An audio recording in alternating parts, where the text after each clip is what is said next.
자, 27절 말씀 봅니다. 그들이 다시 예루살렘에 들어가니라. 예수께서 성전에서 거니실 때에 대제사장들과 서기관들과 장로들이 나와 이르되 무슨 권위로 이런 일을 하느냐? 누가 이런 일을 할 권위를 주었느냐? 예수께서 이르시되 나도 한 말을 너희에게 물으리니 대답하라. 그리하면 나도 무슨 권위로 이런 일을 하는지 이르리라. 요한의 세례가 하늘로부터냐 사람으로부터냐? 내게 대답하라. 그들이 서로 의논하여 이르되 만일 하늘로부터라 하면 어찌하여 그를 믿지 아니하였느냐 할 것이니 그러면 사람으로부터라 하였으나 모든 사람이 요한을 참 선지자로 여기므로 그들이 백성을 두려워하는지라. 이에 예수께 대답하여 이르되 우리가 알지 못하노라니. 예수께서 이르시되 나도 무슨 권위로 이런 일을 하는지 너희에게 이르지 아니하리라 하신다. 아멘.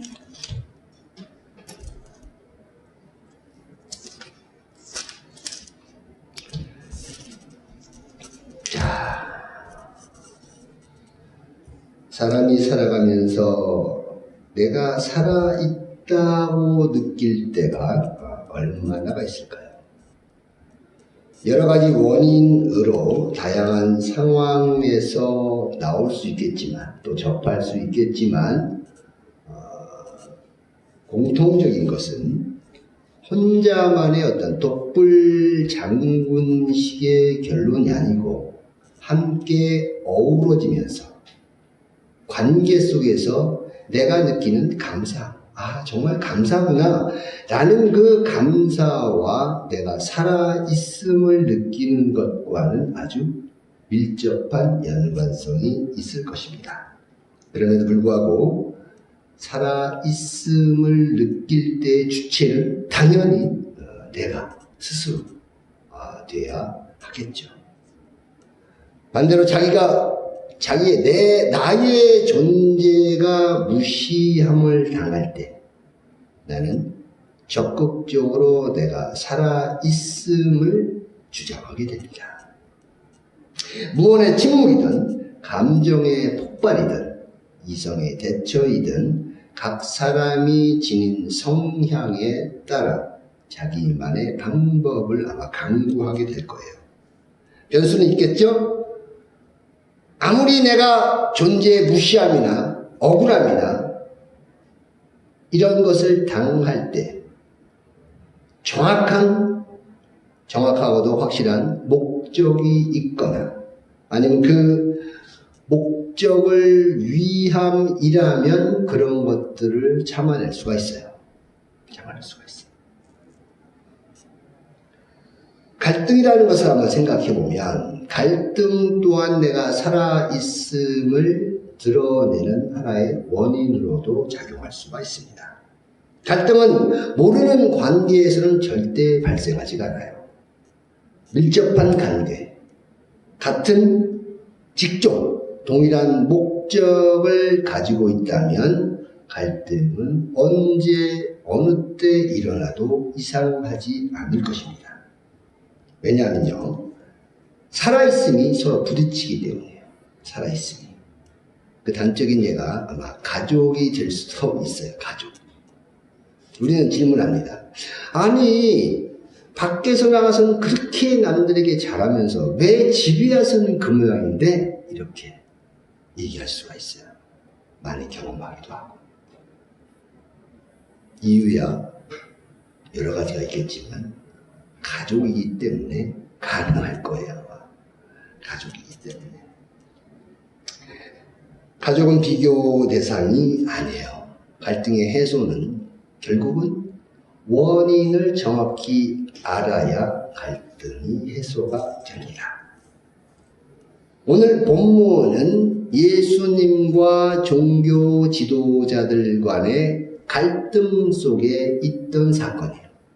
이제 갈등이 최고조로 발전돼 있어요. 나귀 타고 예루살렘에 입성을 하시고 월요일 날 그 다음 날에 성전 정화 사건이 일어나죠. 그리고 성전 정화 사건 이후에 그 다음 날 화요일이 오늘 본문의 시일 때가 공생의 3년 동안 제자들과 함께 다니시면서 예수님은 많은 비유와 가르침으로 하셨는데 과연 그 가르침과 비유의 목적이 무엇이었을까라는 것을 우리는 결코 잊으면 안 될 것입니다. 그 목적이 요한복음 16장, 17장에 기록되어 있어요. 예수님의 마지막 설교가 13장부터 15장까지 쭉, 16장까지 쭉 이어집니다. 그리고 아버지께 하는 기도가 17장에 온리 기록되어 있어요. 17장에. 오늘 사건이 마지막 주간에 화요일이었다면 요한복음 13장에서 17장까지의 일은 목요일날 이루어졌던 일입니다. 목요일날. 수요일날인 베다니에서 쉬시면서 한 여자가 나와 자기의 옥합을 깨뜨려서 머리로 예수님의 발을 씻긴 그 사건이 일어난 날입니다. 이 여자가 한 일을 기억하라. 내 장래를 위하여 한 일이었다라고 예수님 말씀하셨죠. 그리고 목요일날 여러 가지 사건들이 다 일어납니다. 제자들의 발을 씻겨주시고 최후의 만찬, 제자들과 함께 식사하시면서 내 몸과 내 피를 먹고 마시라라는 말씀을 하셨던 날이 목요일이었고요. 그리고 고별 마지막 설교를 하시고 기도도 하시고 겟세마네 기도 이후에 바로 분명에게 잡혀가시죠. 그래서 금요일날 고난과 죽음이 이루어졌고 토요일날 무덤에서 계시다가 주일날, 일요일날 새벽에 새벽 미명에 부활하신 사건을 우리는 성경을 통하여 볼 수가 있습니다.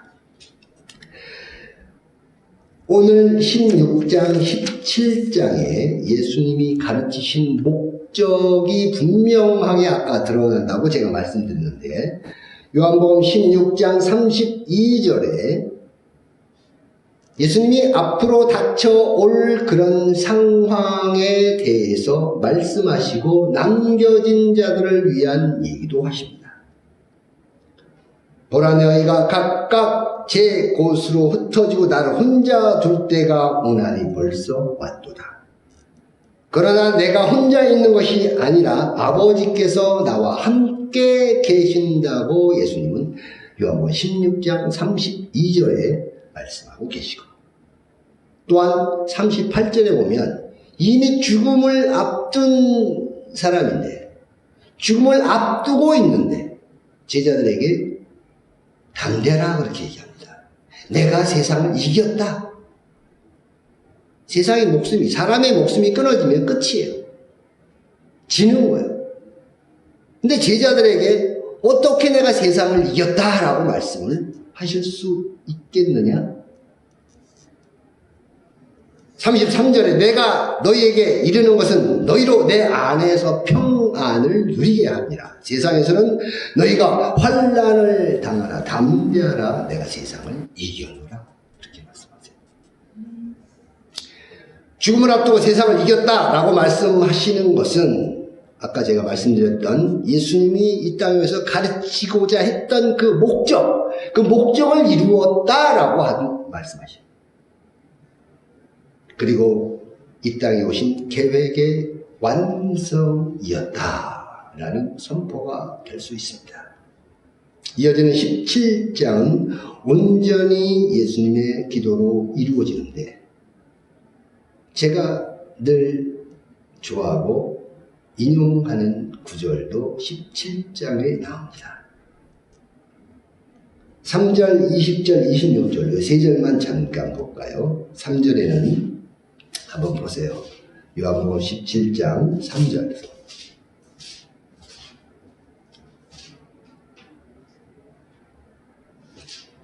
3절 한번 같이 한번 읽어볼까요? 시작. 영생은 곧 유일하신 참 하나님과 그가 보내신 자 예수 그리스도를 아는 것이니라. 20절은 제일 나중에 읽고 26절 같이 시작. 내가 아버지의 이름을 그들에게 알게 하였고 또 알게 하리니 이는 나를 사랑하신 사랑이 그들 안에 있고 나도 그들 안에 있게 하려 함이니라 하시니. 그리고 지금 현재 우리들에게 해당되는 말씀이에요. 20절 시작. 내가 비옵는 것은 이 사람들만 위함이 아니요 또 그들의 말로 말미암아 나를 믿은 사람들도 위함이니. 요한복음 17장 못 찾았어? 고개를 들어 하나님께 기도하면서 내가 비옵는 것은 지금 현재 나의 가르침을 받은 이 사람들만 위함이 아니요 나의 가르침과 나의 목적을 이어받은 이 사람들이 또 전하는 다른 사람 우리들이다. 유대교는 아직도 대망 사상이 있습니다. 예수를 메시아로 인정치 아니합니다. 또한 예수 그리스도를 인한 구원도 믿지 않습니다. 그러면 유대교에서 구원은 어떻게 이루어질까요? 개신교에서는 예수 그리스도를 믿음으로 말미암아 구원에 이른다는 이신칭의가 됩니다. 유대교에서는 예수를 인정하지 않기에 예수의 자리를 뺀다면 그 자리에 뭐가 들어갈까요? 율법이 들어갑니다. 율법에 의한 구원을 믿습니다. 율법에 의한 구원. 그렇기 때문에 600여 가지가 넘는 그 율법은 그들에게 절대적. 예수는 신성 모독죄로 십자가를 지었습니다. 신성 모독죄. 사람으로 참남하게 어찌 자기가 하나님이라고 그러고 하나님의 아들이라고 말하느냐라는 죄목이었어요. 당시 종교 지도자들에게 예수는 이런 시각으로 비춰졌습니다. 그럼 반대로 예수님의 눈에 그들은 어떻게 비쳤었을까? 처음에 제가 갈등이라고 했죠. 갈등은 동등한 입장에서 이루어지는 것이 갈등입니다. 동등한 입장에서. 당시 이스라엘 종교 지도자들은 유대교의 지도자들이었고 종교 지도자들은 현실의 삶을 말하지 않겠죠. 종교 지도자들은 그들의 영혼을 책임지는 영혼의 지도자예요. 이들 모습은 예수님으로 하여금 잘못된 것으로 비춰졌죠. 왜? 어떻게 그들은 예수님께 무슨 잘못을 했을까? 반대로 종교 지도자들이 있다면 종교 지도자들의 가르침을 받은 일반 백성들이 있을 거예요. 그들이 누구예요? 유대인들. 가르치는 자와 가르침을 받는 자의 관계는 예수님이 성경에 이미 얘기되어 있어요. 열매를 보아 나무를 안다고 했어요. 그들이 어떤 가르침에 따라 그 가르침으로 말미암아 영생의 자리에 있을 수도 있고 멸망의 구렁텅이에 빠질 수도 있습니다. 마태복음 23장 13절부터 36절까지 예수님은 이렇게 잘못하고 있는 그들에게 아주 매서운 일침을 가하십니다.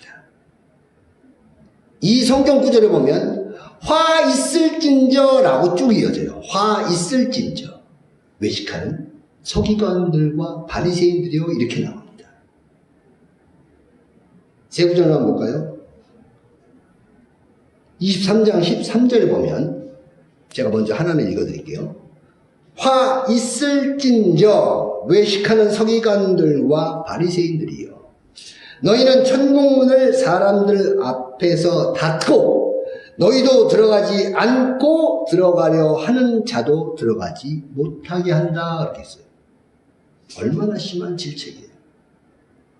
종교 지도자들이라고 한다면 그들을 이끌어 자기가 믿는 신 앞에, 믿는 신으로 향하게끔 모든 것을 동원해서 해야 되는 것이 맞아요. 근데 천국문 앞에 자기도 있어서 천국문 자기도 못 들어가고 결국 들어가는 사람들도 못 들어가게 한다, 이렇게 얘기합니다. 또한 15절에 보면 화 있을진저 외식하는 서기관들과 바리새인들이여, 너희는 교인 한 사람을 얻기 위하여 바다와 육지를 두루 다니다가 생기면 너희보다 배나 더 지옥 자식이 되게 하는도다. 심각한 말입니다. 그리고 23절은 우리가 많이 알고 있는 내용입니다. 같이 한번 읽어볼까요? 23절 시작. 화 있을진저 외식하는 서기관들과 바리새인들이여, 너희가 박하와 회향과 못 찾으셨나 보네. 23장 23절 마태복음. 네, 마태복음 말씀드렸잖아요. 마태복음 처음에 제가 말씀드렸는데 그걸 못 들으셨네. 마태복음 23장 23절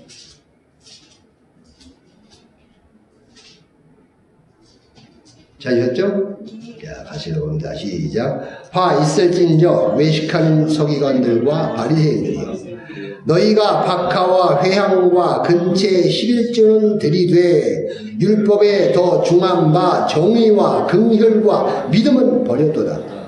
그러나 이것도 행하고 저것도 버리지 말아야 할지니라. 당시 종교 지도자들의 정점에 있던 사람들이 누구였죠? 정점에 있던 사람. 대제사장. 대제사장. 예수님의 십자가 사역을 쭉 다루는 마지막 일주일 동안 이 사람의 이름이 계속 반복이 됩니다. 당시의 대제사장은 가야바라는 사람이에요. 가야바. 이전에 대제사장은 안나스였어요. 안나스. 안나스는 가야바의 장인이었어요. 가야바가 대제사장으로서 자기의 모든 것을 이루어야 하는데 안나스는 원로로서 아직도 가야바 위에서 권력을 행사하고 있었습니다. 그래서 대제사장이 두 명이에요. 가야바를 보냈다가 안나스를 보냈다가 이렇게 왔다 갔다 합니다. 왔다 갔다. 대제사장은 1년에 한 번씩 선출되는, 제사장 중에서 선출되며 또한 그 임무가 막중해서 지성소에 들어가는 것은 대제사장밖에 없었어요. 또한 들어가서 그들의 대제사장의 잘못으로 인해서 거기서 죽음도 당할 수 있었던 것이 대제사장의 임무였어요. 그러나 당시의 대제사장은 로마에 의해서 임명이 되었습니다. 임명. 로마에서 임명되었기 때문에 그 대제사장이 되기 위한 계략, 안모, 술수 모든 것이 굉장히 좀 어지러웠어요. 또한 대제사장은 레위 지파에서만 선출이 되었어야 하는데 임명이기 때문에, 로마의 임명이기 때문에 비레위 지파에서도 대제사장이 나왔어요. 가야바도 비레위 지파 제사장이었어요.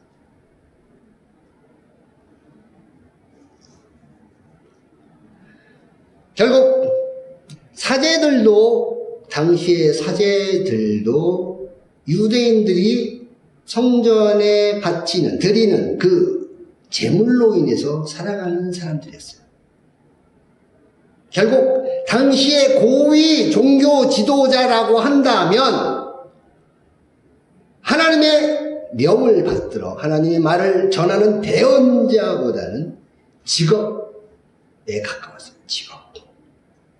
관리, 직업적 관리, 그리고 탐욕과 재물에 눈이 어두운 타락한 관리와 비슷했습니다. 그런 그들의 눈에 사람이 하지 못하는 일을 하면서 많은 백성들이 그를 위해 따르고 또한 구약의 예언을 들어 이루시는 그들의 모습을 보고 스스로 메시아라고 하는데 과연 인정 안 할래 안 할 수도 없고 인정하자니 나의 지금까지 있던 모든 것을 위협하는 존재가 될 수밖에 없었죠. 유대교의 율법, 결국 하나님의 대언자로서 그리스도 예수를 메시아로 인정해야 되는데 인정치 못하고 있는 것은 하나님과의 끊어진 관계일 수밖에 없었죠.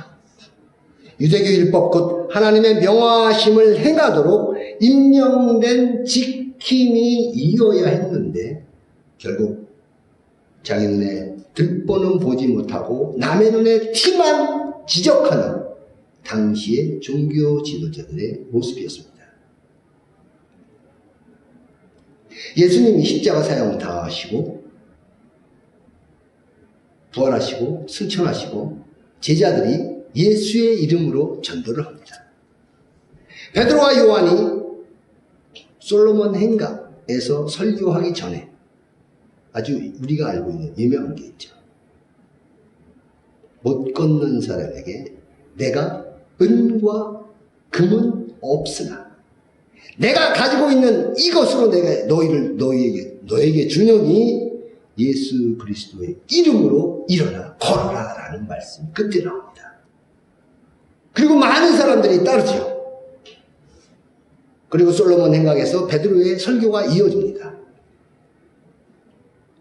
많은 사람들이 그때 이후로 5,000명 정도가 그를 따른다라고 기록되어 있어요. 이것이 어디 나와요? 사도행전 4장 1절에서 7절까지가 나와요. 이런 상황에서 당시의 종교 지도자들이 다 모입니다. 다 모여요. 여기 가야바와 안나스의 이름도 나와요. 이튿날 관리들과 장로들과 서기관들이 예루살렘에 모였는데 대제사장 안나스와 가야바와 요한과 알렉산더와 및 대제사장의 문중이 다 참석했다 이렇게 돼 있어요. 그리고 요한과 베드로를 잡아다가 공회에 세웁니다. 공회가 어디예요? 그때 산헤드린 공회. 공회에 세우고 묻습니다. 너희가 무슨 권한으로 이러한 일을 하느냐라고 묻습니다. 그럴 때 베드로의 대답이 어땠어요? 너희가 이미 알고 있듯이 예수 그리스도의 이름으로 행한 일이고 이 이름으로 인하여 병자들이 고침을 받았다. 그러면서 따르려니 아니고 예수님을 십자가 앞에 세웠을 때와 똑같은 고민을 합니다. 그래서 이들을 해하자고 하니 백성들이 무서워서 놓아줍니다. 놓아주면서 한 말이 뭐예요? 너희는 다시는 예수의 이름을 전파하지 말아라 이렇게 아주 확답을 하고 내보내려 합니다. 그때 베드로가 어떻게 얘기해요? 나온 보고 들은 것을 전할 수밖에 없다라고 말해요. 보고 들은 것을 전할 수밖에 없다. 예수의 죽음에 지대한 영향력을 행사한 당시 대제사장 가야바를 우리는 기억을 해야 돼요. 가야바. 오늘날 가야바는 곳곳에 널렸습니다.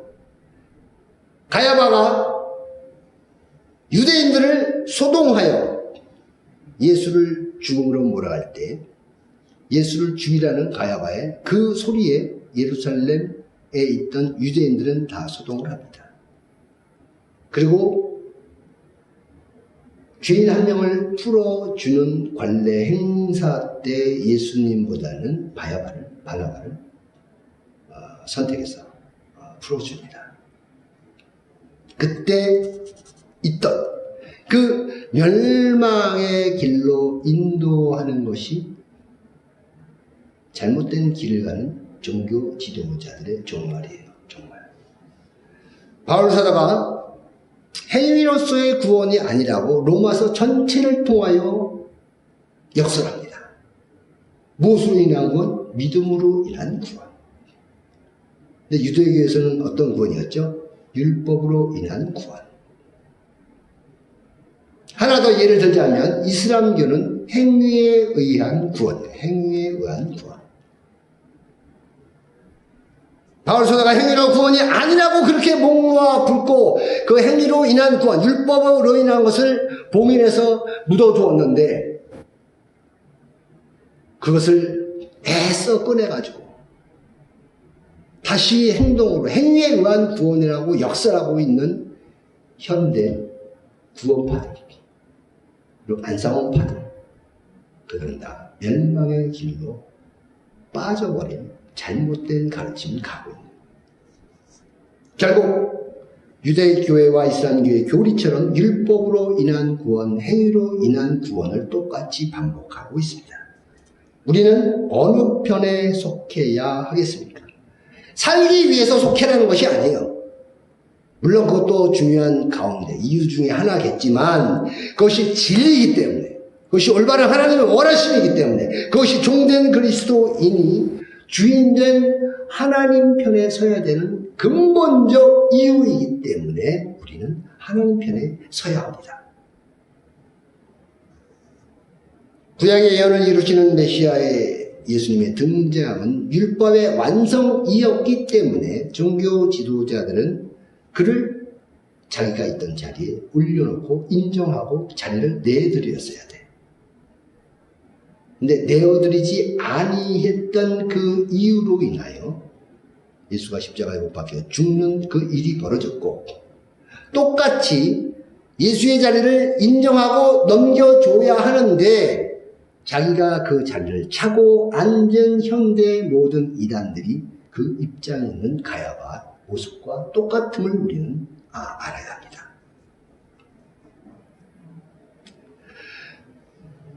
처음에 갈등이라고 했어요. 갈등은 동등한 입장에서 갈등이었죠.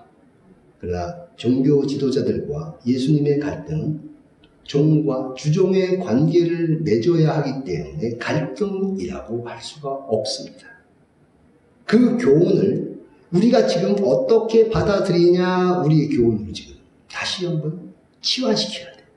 우리는 어느 편이 돼야 돼요? 하나님 편이 돼야 되죠.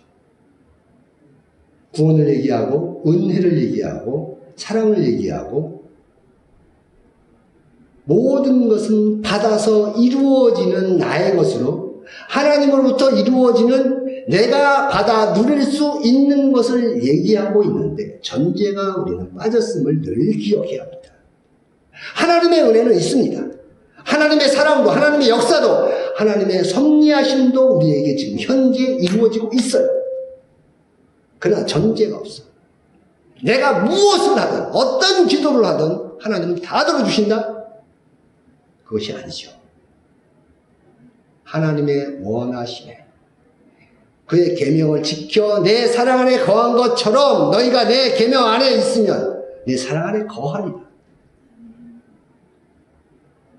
우리가 해야 할 일을 해야만 하나님이 나에게 사랑을 주신다. 그런 건 아니겠지만 기본적으로 하나님의 사람이라면 예수님이 하나님의 계명을 지켜 십자가의 계명을 이룬 것처럼 우리도 당연히 예수님의 계명을 지켜야 되는 거죠.